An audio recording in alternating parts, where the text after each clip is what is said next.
Assalamualaikum warahmatullahi wabarakatuh.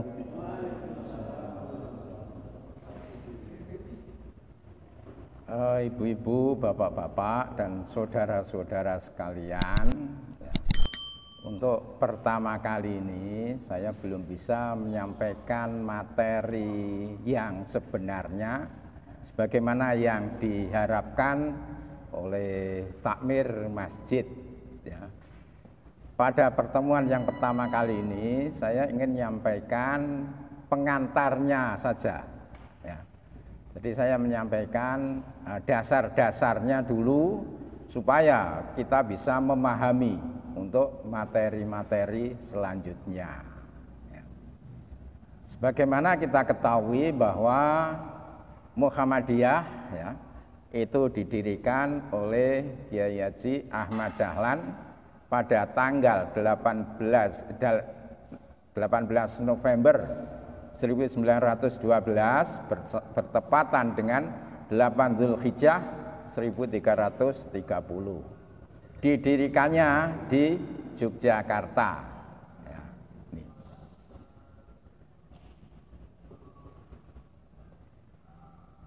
Nah, setelah Muhammadiyah didirikan, itu Kyai Haji Ahmad Dahlan berupaya untuk mengajukan permohonan kepada pemerintah Hindia Belanda karena Indonesia pada waktu itu masih dijajah oleh Belanda.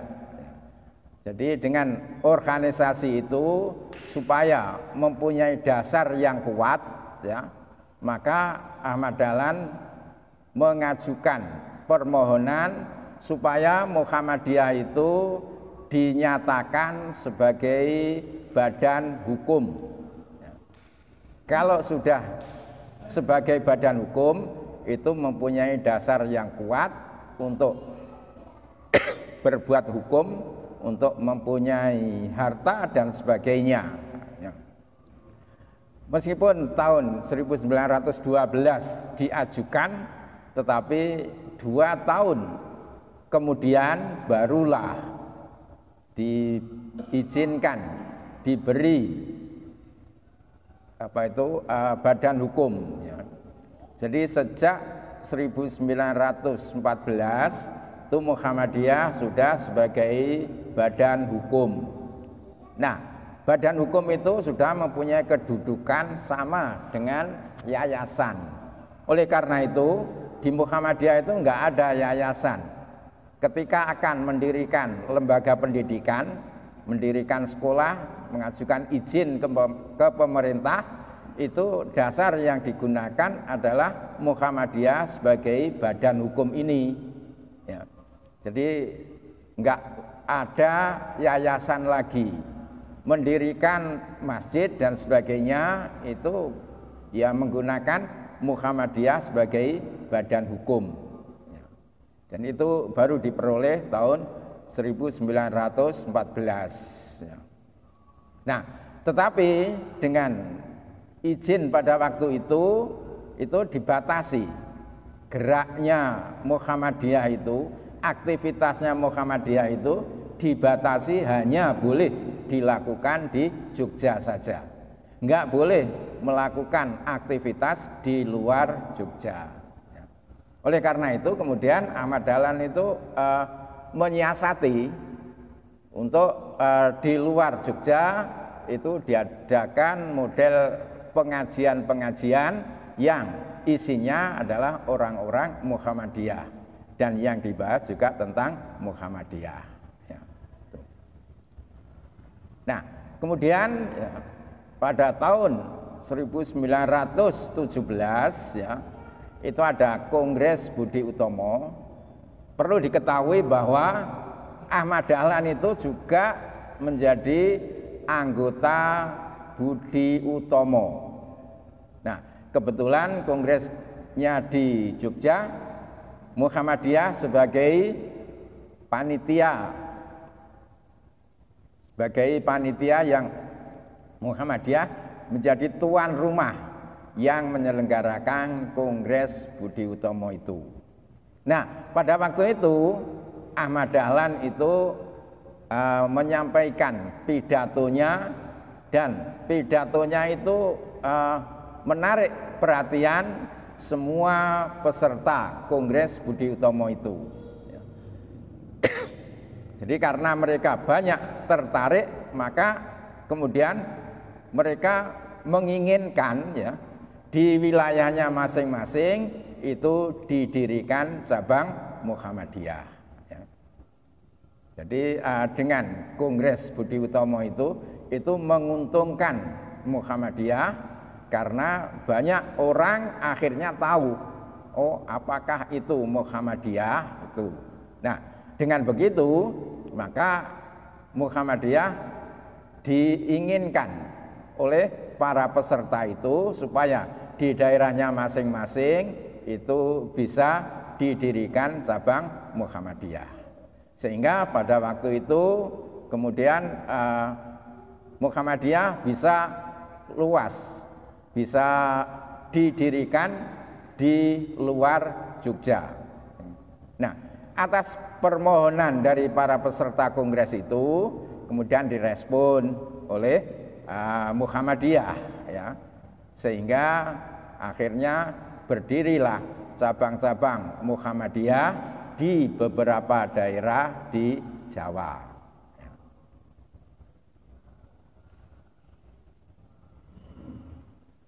Terkait dengan permintaan tersebut, maka pada tahun 20 ya, anggaran dasar Muhammadiyah yang membatasi diri hanya pada kegiatan di Jogja tadi ya, karena ketika mengajukan itu kan untuk wilayah Jogja saja ya. Karena ingin berada di luar Jogja, maka anggaran dasarnya harus diubah dulu. Jadi dasar yang memberikan alas hukum itu harus diubah dulu ya, baru ketika sudah diubah itu bisa bergerak, bisa mendirikan cabang-cabang Muhammadiyah di luar Jogja ya. Sehingga pada tahun 1920 wilayah operasi Muhammadiyah sudah meliputi seluruh pulau Jawa. Dan pada tahun berikutnya, pada tahun 1921, Muhammadiyah mulai berkembang ke seluruh wilayah Indonesia. Jadi tahun 1921 itu sudah Muhammadiyah sudah di luar Jogja, ya, bahkan di luar Jawa juga. Nah, semakin banyaknya peserta, semakin banyaknya orang-orang yang masuk ke Muhammadiyah ya. Sedangkan mereka yang masing-masing itu mereka masuk ke Muhammadiyah itu tidak dengan pikiran kosong ya. Mereka sudah mempunyai dasar-dasar agama dari masing-masing yang sudah dipelajari lebih dahulu. Jadi banyak orang-orang yang semula tidak kenal Muhammadiyah itu masuk menjadi Muhammadiyah. Nah, karena itu kemudian muncul ya, karena sudah lama itu memang muncul perbedaan pendapat. Ya. Ini saya kutip sebagaimana aslinya tulisannya pada waktu itu, ya, bahwa perselisihan paham dalam masalah agama sudahlah timbul dari dahulu. Terus mulai dulu rumiyin niku sampun wonten perbedaan pendapat, perbedaan paham ya. Bahkan sebelum lahirnya Muhammadiyah itu sudah ada perbedaan-perbedaan pendapat ya. Sebab-sebabnya banyak ya. Di antaranya karena masing-masing memegang teguh pendapat seorang ulama ya. Jadi ketika orang itu masuk Muhammadiyah, mereka dulu pernah belajar dan pendapatnya itulah yang dipegangi meskipun sudah masuk ke Muhammadiyah ya. Jadi masing-masing memegang teguh pendapat seorang ulama atau yang tersebut di sesuatu kitab ya. Jadi orang-orang dahulu itu belajar, ya ada yang mengikuti pendapatnya ulama, ada yang mengaji ya, kitab-kitab yang sudah ada pada waktu itu ya.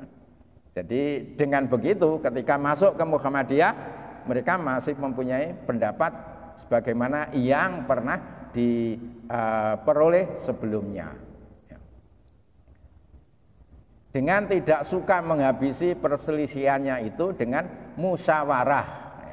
Ini maksudnya ya, mereka sudah punya pendapat, antara satu dengan yang lain itu berbeda. Sakit beda-beda pendapat. Ya. Terus ya, mereka tetap berpegang pada pendapatnya itu. Ya. Tidak suka menghabisi perselisihannya itu dengan musyawarah. Mereka nggak mau untuk mengadakan musyawarah. Gimana enaknya supaya di Muhammadiyah itu pendapatnya tidak berbeda-beda. Ya. Jadi ya ini bahasanya bahasa zaman dulu, ya.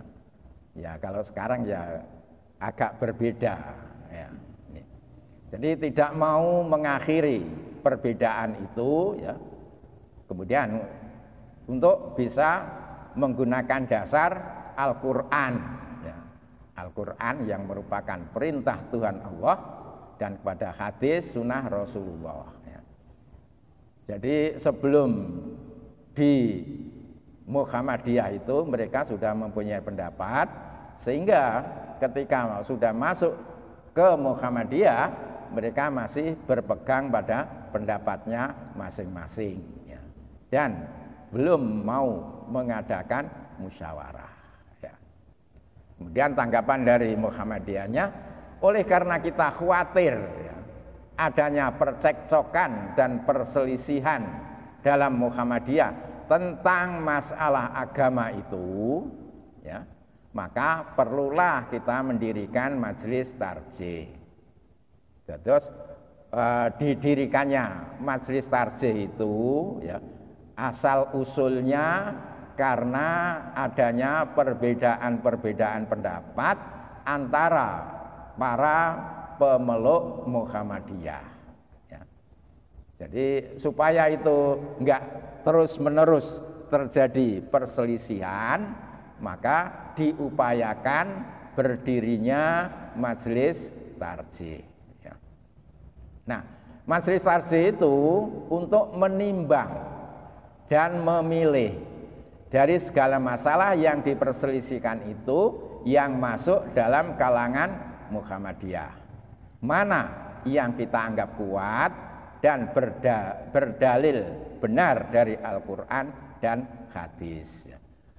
Jadi Muhammadiyah itu kemudian mendirikan majelis tarjih ya, itu alasannya karena adanya perselisihan pendapat. Tujuannya supaya tidak terus-menerus orang-orang Muhammadiyah satu sama lain itu berbeda pendapat. Nah, dasar yang diinginkan ya itu hendaknya yang ada dalam Al-Quran dan hadis ya. Jadi dari awal itu memang sudah ada gagasan ya untuk supaya pendapat-pendapat yang berbeda itu bisa disatukan. Nah, tetapi munculnya keinginan majelis tarjih ini ya, itu setelah wafatnya Ahmad Dahlan. Ya. Jadi Ahmad Dahlan sampun wafat, ya, barulah kemudian muncul keinginan untuk mendirikan majelis tarjih. Nah, produk majelis tarjih ya, majelis tarjih itu hasil kerjanya niku wonten 3 macam ya. Wonten sing diwastani putusan tarjih ya. Putusan tarjih itu yang paling kuat ya. Kemudian nomor kalih wonten fatwa tarjih. Kemudian nomor 3 wonten sing diwastani wacana tarjih. Ya. Nah, napa putusan tarjih niku? Ya.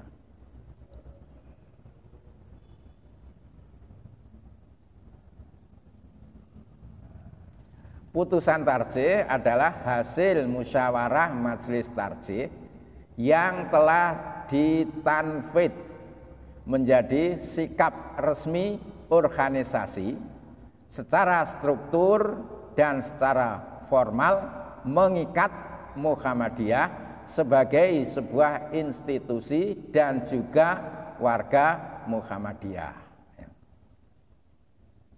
Jadi putusan tarjih itu hasil sidang majelis tarjih, ya. Kemudian sudah ditanfid. Ditanfid itu sudah disahkan, ya. Sudah disahkan oleh Muhammadiyah, ya. Jadi yang memutuskan asalnya itu dari majelis tarjih, ya. 2 tahun yang lalu itu ada apa itu Munas, ya. Sekarang namanya Munas, ya. Dulu pernah namanya Kongres, ya. Kemudian jadi Munas. 2 tahun yang lalu itu di Gresik, ya. Salah satu yang dihasilkan ketika Munas tarjih di Gresik itu diantaranya adalah perubahan waktu subuh, ya. Perubahan waktu sholat subuh. Nah, karena dirasa sebelum ada perubahan itu dianggap terlalu malam, ya. Kemudian dari hasil Munas itu diputuskan, ya, karena untuk waktu sholat itu ditentukan berdasarkan peredaran matahari, ya. Nah, kalau untuk zuhur, asar, maghrib, ya, itu mudah, ya. Kalau zuhur karena persis ketika matahari di atas, ya. Kemudian asar ketika sudah agak condong dan bayang-bayang itu lebih panjang daripada bendanya, ya, itu mudah. Maghrib juga mudah, yaitu ketika matahari sudah terbenam. Tapi untuk subuh, ya, dan isya masih agak lumayan, karena ketika mega merah udah hilang itu udah dianggap masuk waktu isya. Tapi untuk subuh, ya, itu karena matahari masih di bawah ufuk, belum muncul. Nah, semula itu 20 derajat, ya, di bawah ufuk, ya. Kemudian diubah menjadi 18 derajat di bawah ufuk. Jadi agak mundur, ya, sekitar 2 derajat. 2 derajat niku untuk dihitung waktu itu sekitar 8 menit, ya. Jadi mundur sekitar 8 menit, ya. Tuh, karena batasannya itu nanti ketika matahari sudah muncul itu udah habis waktu subuhnya, ya. Jadi mulai ketika masih di bawah, ya kita nggak bisa mengamati langsung, ya. Itu hanya dengan perhitungan. Itu yang salah satu dihasilkan dari Munas tarjih yang terakhir, ya, ketika di Gresik itu, ya. Yang kemudian karena sudah ditanfidkan itu berlaku untuk seluruh, ya, seluruh warga Muhammadiyah dan siapa yang mau, ya. Jadi kalau sudah putusan tarjih itu mengikat, ya. Mengikat, tetapi khusus mengikat pada Muhammadiyah dan juga warganya, ya. Jadi masjid-masjid di Muhammadiyah ya harus, ya, mengikuti putusan tarjih, ya, karena sudah menjadi putusan.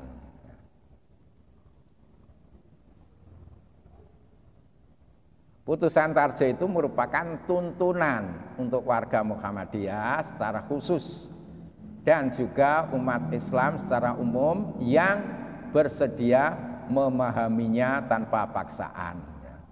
Jadi orang non Muhammadiyah boleh saja mengikuti putusan tarjih Muhammadiyah, ya. Dan tidak ada paksaan untuk melaksanakannya. Nah, kepada warga yang belum atau tidak bersedia mengikutinya, ya tidak akan dikenakan sanksi, ya. Jadi ya nggak ada sanksi bagi mereka yang tidak mau mengikuti, ya. Jadi ketika sudah memutuskan waktu subuh pada posisi minus 18 derajat itu, kalau ada masjid-masjid yang belum mau, ya Muhammadiyah nggak akan memberikan sanksi, ya. Hanya saja ya rasanya ya tidak enak kalau sudah menyatakan itu mushola atau masjidnya Muhammadiyah tetapi nggak mau mengikuti Muhammadiyah. Itu ya kurang etis, ya. Jadi masyarakat yang umumnya telah membaca, mempelajari, memahami itu umumnya itu mau mengikuti. Nah, putusan tarjih itu sudah dikumpulkan, ya, yaitu pada buku Himpunan Putusan Tarjih, ya, dan juga di berita resmi Muhammadiyah. Tapi kalau berita resmi Muhammadiyah itu beredarnya itu terbatas, ya. Tapi kalau Himpunan Putusan Tarjih itu sudah dibukukan, ya, sudah dijual untuk warga Muhammadiyah. Sampai saat ini ya ada 2 buku Himpunan Putusan Tarjih, yaitu Himpunan Putusan Tarjih jilid 1 dan jilid 3. Aneh, ya. Jilid 1 dan jilid 3, ya. Mengapa jilid 2 belum ada, ya?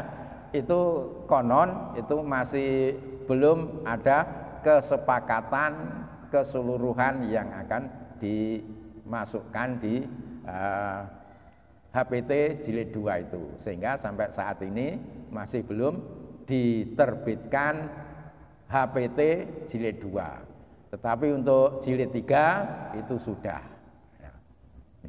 Jadi yang namanya putusan tarjih, ya, itu sudah ada di himpunan buku yang sudah dikeluarkan secara resmi oleh pimpinan pusat Muhammadiyah itu. Jadi kalau sudah di HPT itu sudah resmi Muhammadiyah memang pendapatnya seperti itu, ya. Nah, kemudian berikutnya yang nomor 2 tadi fatwa tarjih, ya. Kalau nomor 1 tadi putusan, ya, itu sudah kuat kalau putusan itu.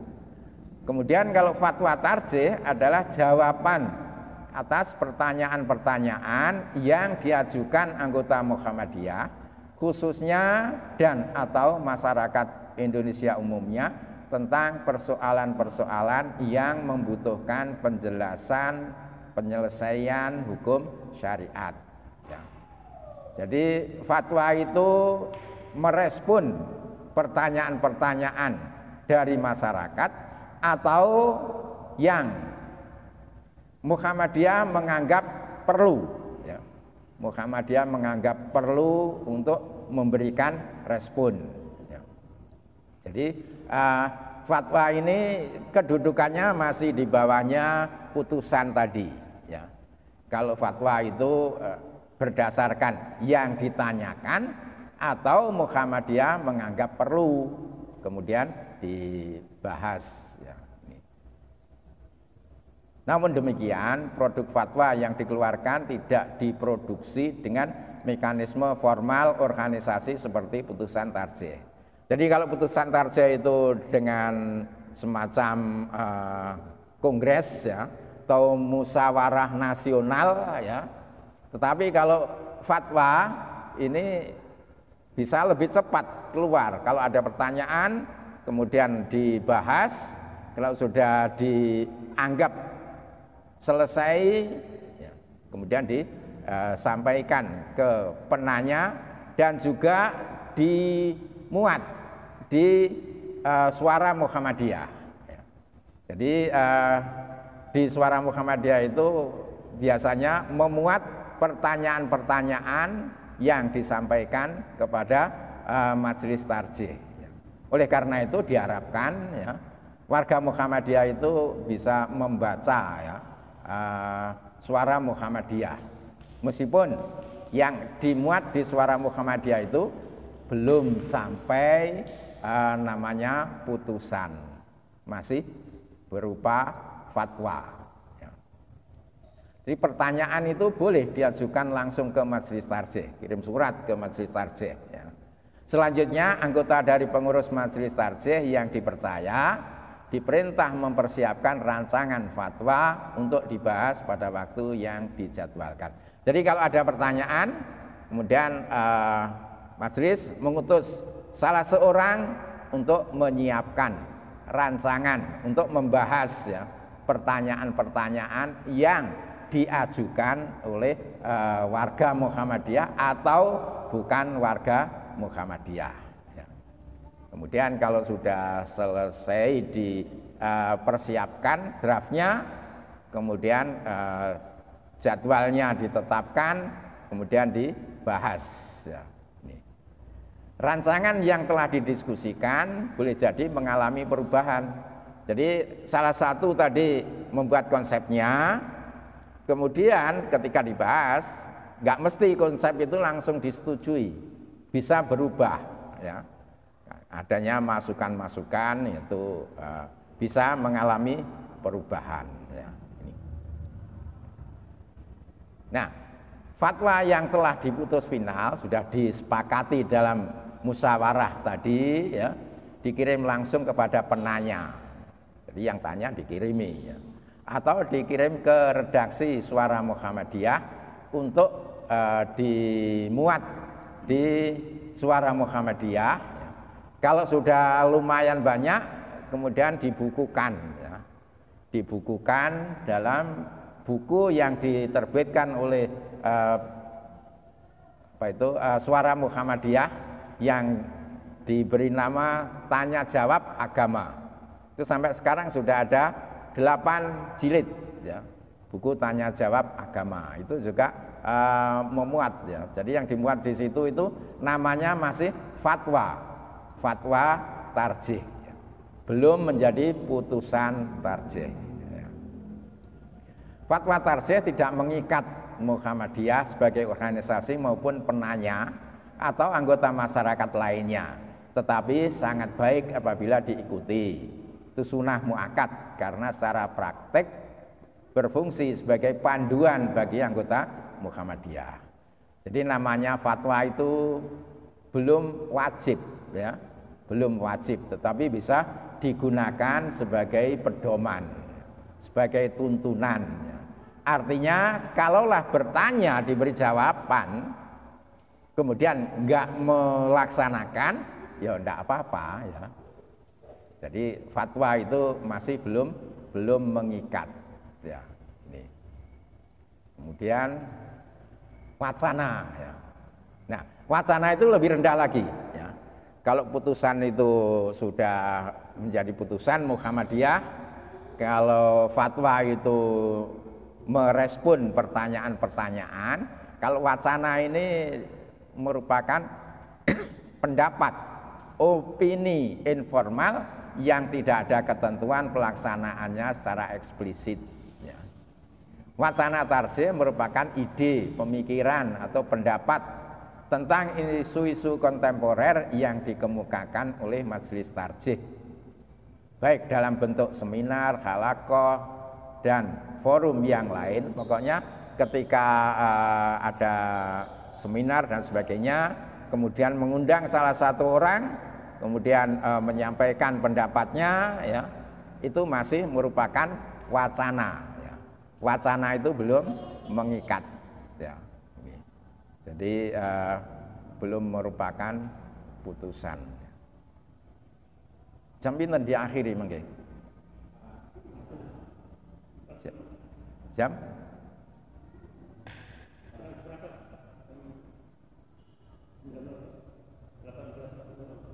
18.45.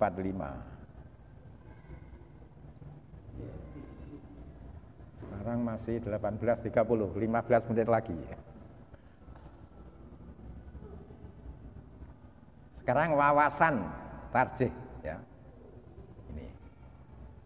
Ini ada ya, sebenarnya lebih banyak, saya ambil 4 saja ya. Ada wawasan tajdid ya.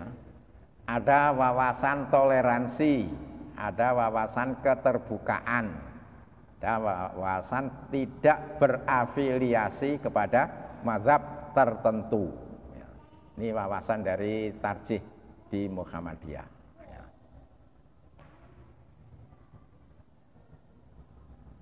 Nah, tentang tajdid ya. Tajdid itu artinya pembaharuan, tetapi ada 2 macam ya.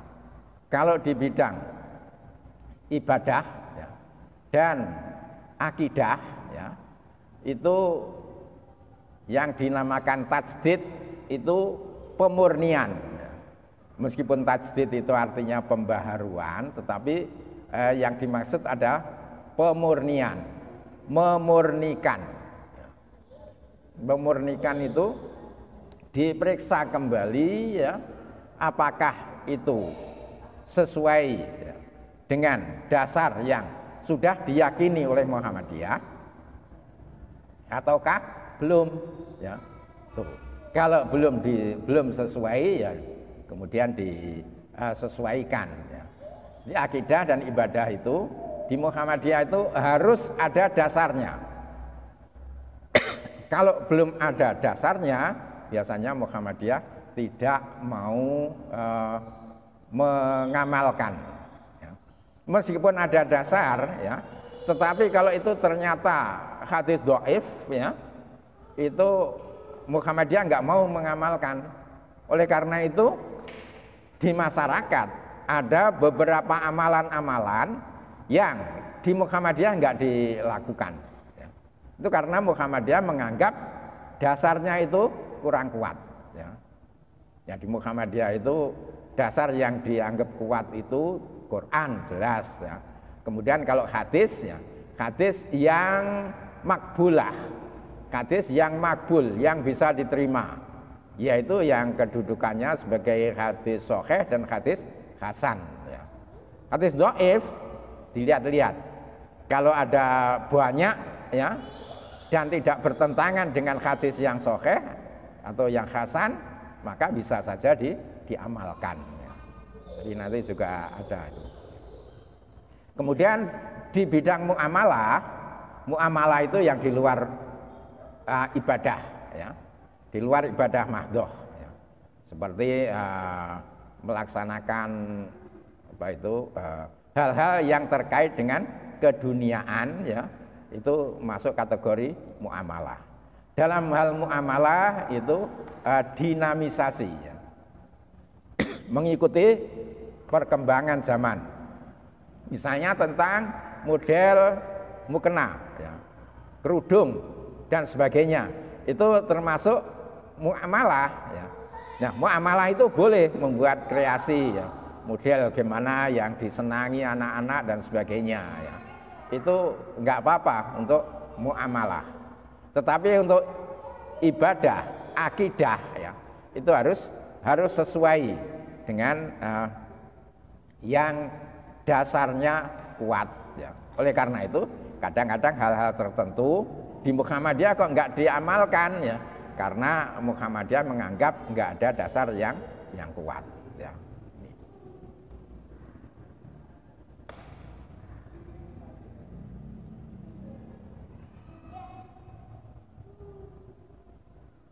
Nah, ini toleransi ya. Toleransi itu ya tidak beranggapan bahwa putusan tarjih itu satu-satunya yang paling benar ya. Ini kedah dipahami ya, bahwa meskipun Muhammadiyah itu membuat suatu atau putusan ya, apakah fatwa dan sebagainya ya, meskipun juga putusan tarjih ya, itu Muhammadiyah tidak menganggap bahwa itulah yang paling benar. Jadi Muhammadiyah enggak menganggap itu yang paling benar. Tetapi itu merupakan hasil yang bisa diperoleh oleh Muhammadiyah secara maksimal ya, berdasarkan dasar yang ada. Jadi artinya dengan tidak menganggap bahwa itu yang paling benar ya, maka Muhammadiyah enggak menyalahkan ya, enggak menyalahkan orang lain yang mengamalkan sesuatu yang berbeda dengan yang diamalkan oleh Muhammadiyah ya. Jadi perspektif ini berawal dari kesadaran bahwa berbeda pendapat dan berpeluang untuk benar dengan kelompok umat Islam lainnya sangat dimungkinkan ya. Jadi Muhammadiyah meskipun buat putusan itu tidak menyatakan bahwa itu yang paling benar ya. Ini yang kadang-kadang kan di itu sekarang banyak YouTube ada yang menyatakan ini yang dari Muhammadiyah itu salah, itu ketika melaksanakan ibadah ini kok begini, itu salah, nggak sah. Kalau Muhammadiyah dengan putusan tarjihnya nggak akan menyatakan seperti itu ya. Jadi meskipun membuat putusan tapi menganggap masih ada kemungkinan di luar itu bisa saja benar ya. Jadi karena itu Majelis Tarjih menerima kebenaran yang sejauh ini diperoleh sampai ketidakbenarannya dapat ditunjukkan melalui bukti-bukti baru. Jadi ketika Muhammadiyah sudah membuat putusan, kalau kemudian ada pendapat lain yang ada dasarnya, kalau betul-betul kuat ya Muhammadiyah bisa saja mengikuti itu. Sehingga di putusan tarjih itu ada perubahan ya. Bisa saja berubah seperti yang semula contohnya itu gambar Ahmad Dahlan ya. Gambar Ahmad Dahlan itu semula nggak boleh dipasang di lembaga-lembaga atau amal usaha Muhammadiyah. Tapi kemudian ketika Muhammadiyah sudah menganggap bahwa orang-orang Muhammadiyah nggak akan mengkultuskan Ahmad Dahlan, akhirnya diubah ya putusannya, diperbolehkan memasang gambarnya Ahmad Dahlan ya. Jadi toleransi itu tidak menganggap pendapatnya itu satu-satunya yang benar. Bisa saja orang lain mempunyai pendapat lain ya. Dan kalau memang perlu dibandingkan dengan Muhammadiyah, cari mana yang lebih kuat ya. Tuh. Ini maknanya toleransi itu gitu. Nah, keterbukaan ini bahwa putusan tarjih ya atau fatwa tarjih atau wacana tarjih itu masih terbuka untuk dikritisi ya. Siapa saja boleh mengkritisi putusan tarjih itu ya. Jadi apabila didapatkan dalil yang lebih kuat dari putusan sebelumnya, Majelis Tarjih akan mengkaji ulang putusan yang telah dibuat untuk perbaikan putusan ya. Jadi boleh saja ya. Termasuk tentang salam dalam sholat ya.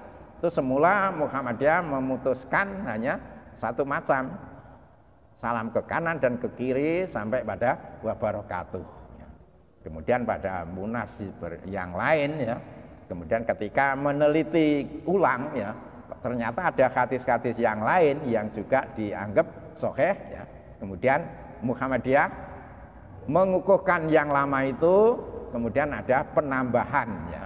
Boleh hanya sampai warahmatullah saja, baik ke kanan maupun ke kiri ya.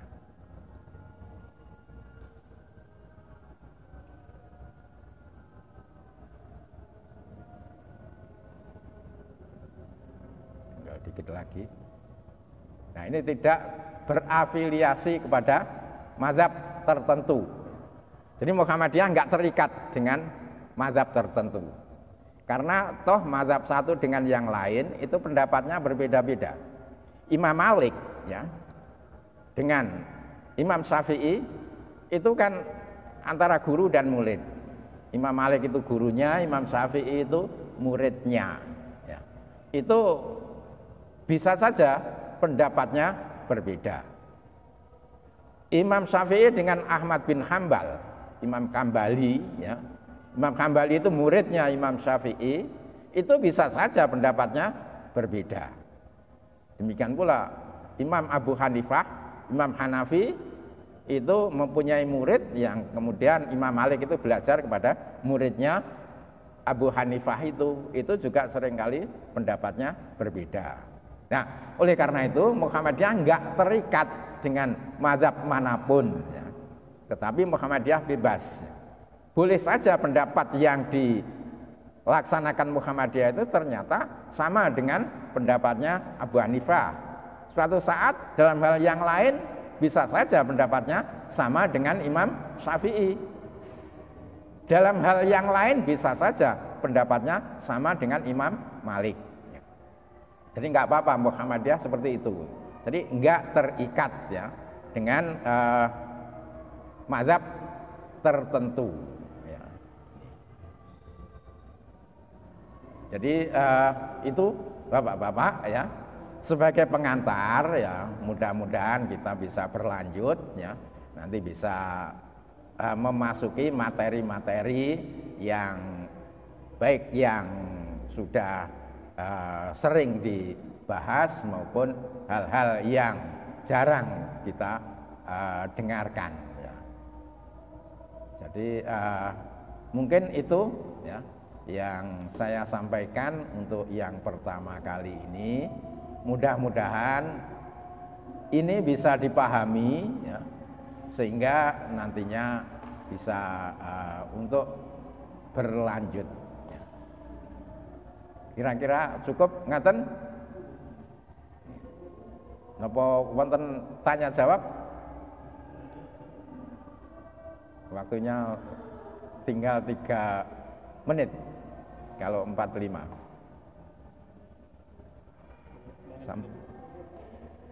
Ada tanya jawab, ada mungkin tanya dulu kalau napa saged dipun tutup? Nggih tutup mawon nggih. Monggo kula akhiri ya. Untuk pertama ini mudah-mudahan bisa berlanjut. Saya akhiri. Assalamualaikum warahmatullahi wabarakatuh.